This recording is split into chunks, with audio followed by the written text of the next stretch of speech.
What's up, my fellow pet sitters and dog walkers? It's Doug the Dog Guy, owner and founder of Bad to the Bone Pet Care. I wanted to make a special video just for other pet sitting businesses about how to hire and pay your team. I know just from being a petpreneur myself, this has been one of the biggest learning curves throughout growing my business, and it seems like it comes up in the pet sitter groups on Facebook almost weekly with people asking, how do I make my first hire? How do I go about paying them? So as someone that owns an award-winning pet sitting and dog walking business covering Northeast and Central Florida, I thought I would just pass on a little bit of my wisdom and what I have learned over the 7 years of growing my business. Currently, my team is 12 people covering 6 counties.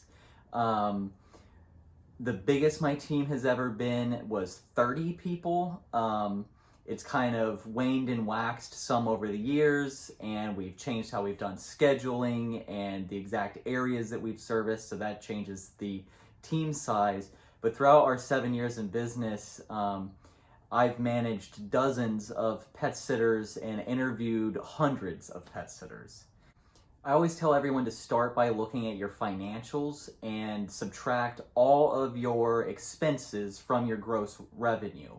Then subtract how much you want to get paid from that number, and the remainder is what you could potentially pay your team. Now that you have an idea of how much you could potentially pay your future team, you need to think about, would you rather have a large team with lots of pet sitters with everyone just getting a couple visits, a couple clients each, or would you rather have a smaller team where everyone has more clients and more visits? If you're thinking about going with a smaller team where everyone has more clients, it may make more sense to pay hourly. But if you're going with a larger team where everyone does not have super regular visits, it may make more sense to pay on a piecemeal flat rate basis or maybe a percentage basis. And while you're thinking about that, you also need to consider whether you're going to have independent contractors or full employees. Of course, if you have employees instead of independent contractors, you'll have to provide workers' comp, and there's going to be other taxes and things that you need to consider. So generally, if you're going to have independent contractors, you'll have less expenses, which means you could potentially pay them more and have more money left over to market the business. You also need to do a little bit of soul searching on this, and if you are the person that needs to be in full control of your team, obviously you're going to need to go the employee route.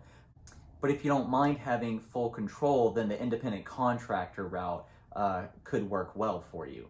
And I'll say, when it comes to making this decision, you may want to talk to an employment attorney, or a lot of cities will have like a small business organization where you can actually get some free advice from people that have gone through this process in your area before, and can tell you more about your local laws and what route may be best for you and how to legally pay your team. I'll say that when I started my team, I did a percentage basis, but we have since switched to a flat rate piecemeal basis. And personally, I like the flat rate piecemeal basis way more than the percentage. I've never paid hourly, but I know there's pros and cons to each of these, and you need to think about your local laws, what you want to have control over, and how you're actually going to structure and manage your future team.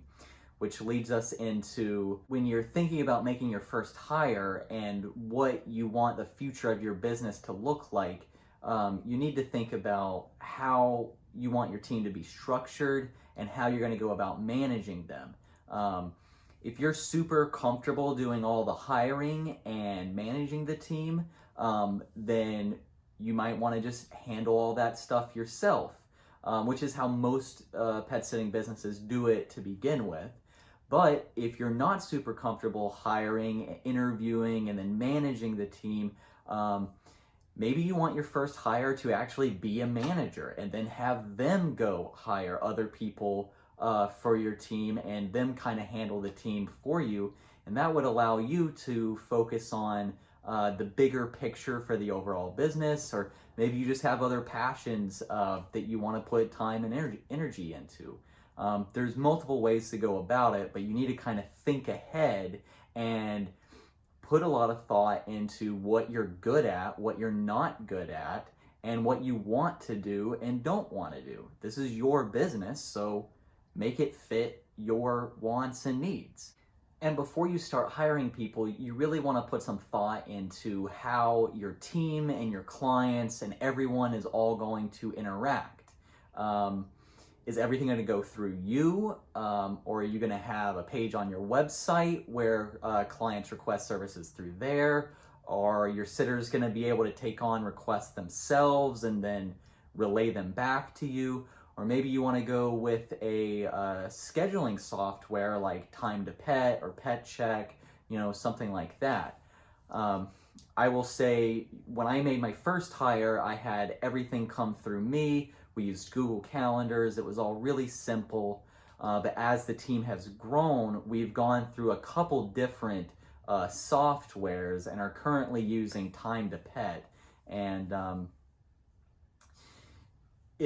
having a software where clients can go make their scheduling requests, and then you can kind of have oversight over what your team is doing with your clients, makes it a lot easier, in my opinion, as your team grows and as your business grows.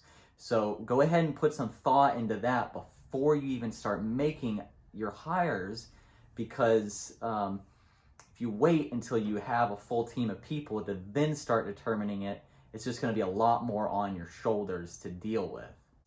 So now that you've thought about how you're going to pay your sitters, how your team's going to be structured, and how everyone's going to interact together, you need to also put thought into the overall culture of your company.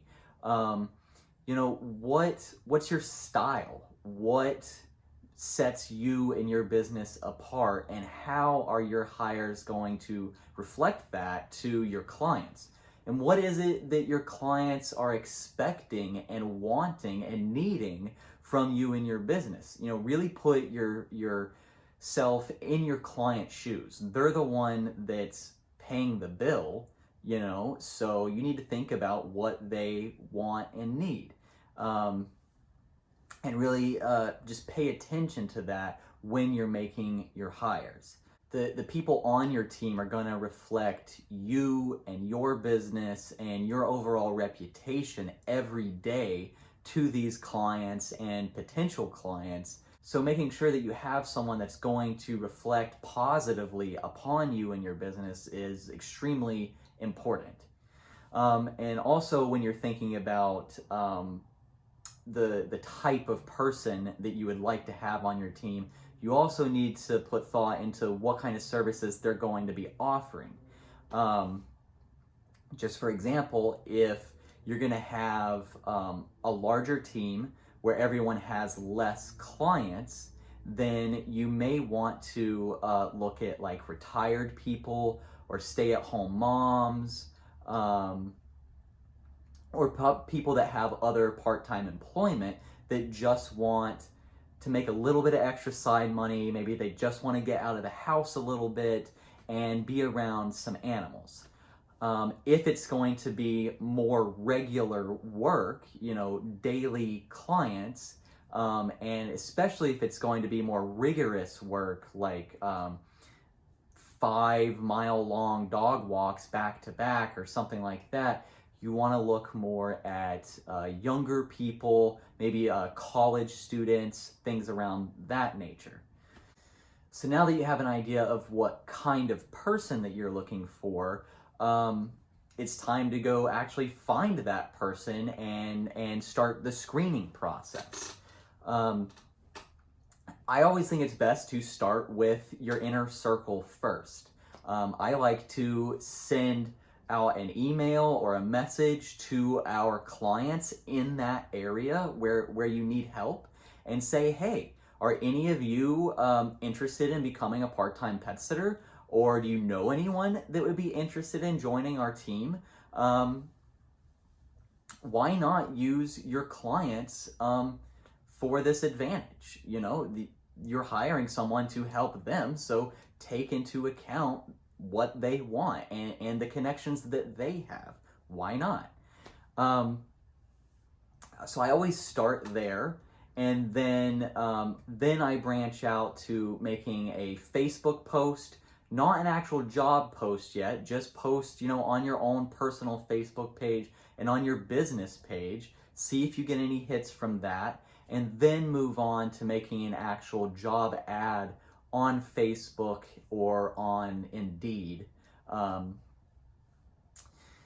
I will say, when I say start with your inner circle, I don't mean go hire your best friend or your sister or something like that. I personally always recommend staying away from making those kinds of hires. Another thing that's worked out well for my business is to contact actual other local pet businesses. Go to a vet clinic that maybe you have a referral agreement with, and say, hey, do any of your part-time kennel attendants or vet techs want to do some pet sitting on the side? That's a good way to go about it. Go to your local pet shop and say, hey, do you have a part-time cashier or groomer's assistant that wants to take on some weekend pet sitting clients? Use your local network, and when you're able to make those hires that are already in the pet industry, that's awesome, because they have access to a whole other realm of potential clients that they could bring into the business. And that they're already familiar with some basic dog body language and things like that. That's going to make the whole process easier as well. So now that you're starting to find people, you need to have a way for them to apply. And what I do is in my Facebook post and in my Indeed job ad, whatever it is, I always say apply on our website. And I have an application on our website that I post a link to. And let's say if they just submit an application through Facebook or through Indeed without actually going up and applying on the website, that shows you right there that they can't follow basic written instructions. So that'll weed out, in my experience, that weeds out about 50% of applicants right off the bat. And then in that application, I always recommend using situational questions where they actually write out an answer. We have several on our application. One of my favorites is, let's say that you're doing a series of drop-in visits, and you notice on the evening visit that the dog's paw pad is red and irritated, but doesn't seem to really be bothering the dog. Would you inform the client, and how would you do so? And then the next question is, okay, you've shown up for the next morning visit, and the dog's paw pad is very irritated, and you can tell it is bothering the dog, but the client has not responded to your previous message. What do? And with these two questions, you can see a lot of their critical thinking skills, their problem-solving skills, and you can also see their communication style and their writing style. And all of that is super important, because you need to know that they can think on their feet, that they can make the appropriate decisions in these situations, and you need to know how they're going to communicate that to the client. Can they use proper grammar? Do they know how to just go about all this the right way? And by the time I get to this point, I've usually weeded out at least 75% of people. Then my next step is I say, let's do a phone interview. But I have them call me, and I'll say, hey, I'm available between 9 a.m. and 11 a.m. Monday, Wednesday, and Friday of this week to do a phone interview with you. Here's my phone number. Call me whenever is most convenient for you during those time frames. And let's say if they don't call me until the Friday, automatic no, because obviously your clients want expedient responses. They don't want to have to wait 2, 3, 5 days to know if their request has been approved. So you want someone that's going to call you immediately at that first opportunity within the windows that you provided.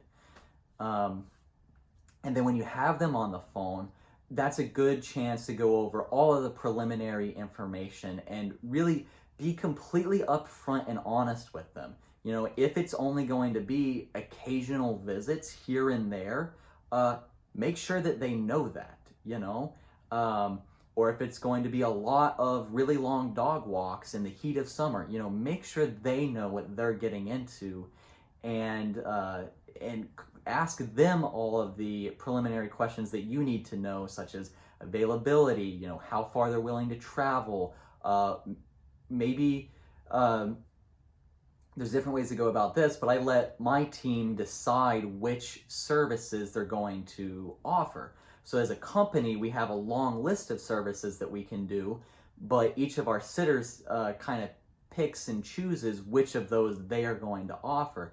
So get all of that kind of stuff out right there in that initial phone call.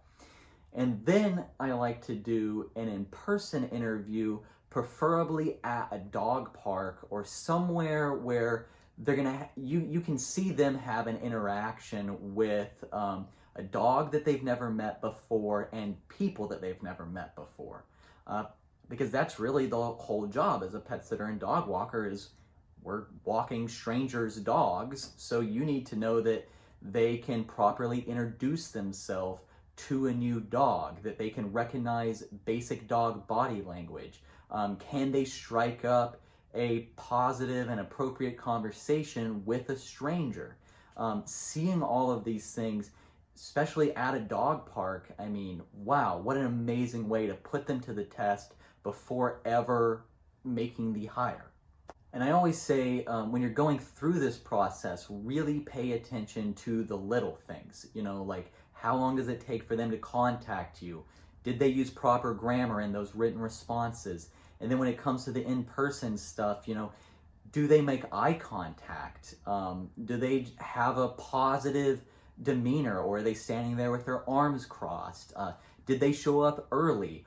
Did they show up wearing clean clothes? All of these little things, to me, say a lot more than what they're actually telling you to the answers of your questions. Because anybody can say anything, but it's those cues, those social cues, is how they're going to be selling themselves to their future clients. And if they can't sell themselves to you in an interview, they'll never be able to sell themselves to their clients. And then once you've made the hire, that's when you want to start setting up meet and greets with the clients that they're going to be working with, and you want to start doing some training visits with them. I always go to the first few drop-in visits with new sitters to make sure that they know how to use the different kinds of harnesses, that they're comfortable walking different types of dogs, that they're comfortable reading and deciphering some clients' instructions. All of that stuff that as a full-time pet sitter, it's become second nature to us, but to someone new in the game, we've just got to make sure that they're comfortable and up to par with everything that they really need to know. All right, that's a basic overview of how to go about hiring and paying your future pet sitting team. And like I said, I am always happy to relay any knowledge that I have with other pet sitters. I've learned a lot growing my team over the last few years, and I'm always happy to help other fellow pet sitters in any way that I can. So you can contact me if you have any other questions on our website, Facebook, or Instagram. It's all Bad to the Bone Pet Care. And have a good one.